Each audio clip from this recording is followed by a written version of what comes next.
Beowulf, fitt 28 in modern English. Then the hero went forth, himself and his companions, by the sand, treading the sea beaches, the broad foreshores. The world's lamp shone, the sun hastening from the south.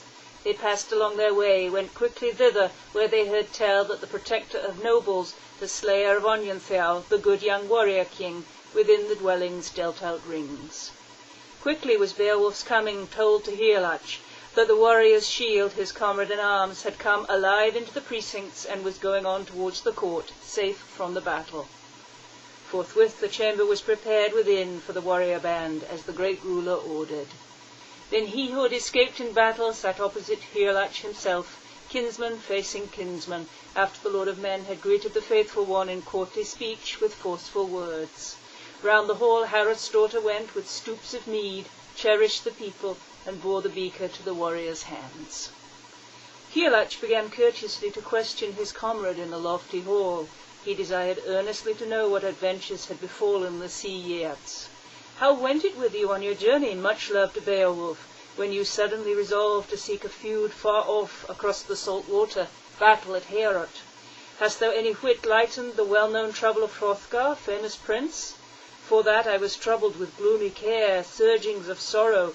No faith had I in my loved liege's journey. Long time I begged thee, that on no account wouldst thou go near the murderous monster, but wouldst let the South Danes settle their feud with Grendel by themselves. I give thanks to God that I am suffered to see thee safe and sound.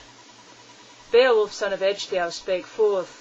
That great encounter is well known to many men, Lord Higelac. What a bout of fighting I had with Grendel upon that field, where he had wrought many and many a sorrow, age-long misery for the victorious Scyldings.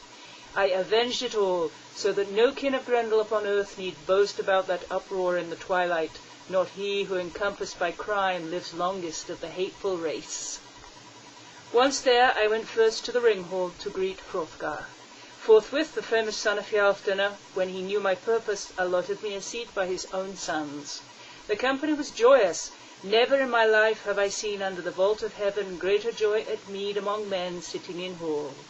From time to time the illustrious queen, the nation's pledge of peace, went up and down the hall, pressed the young men to feast, and often gave a circlet to some guest ere she went back to her seat.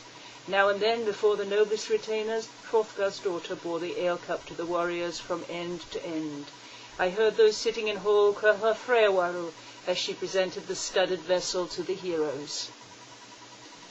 Young and gold-adorned, she was betrothed to Frode's gracious son.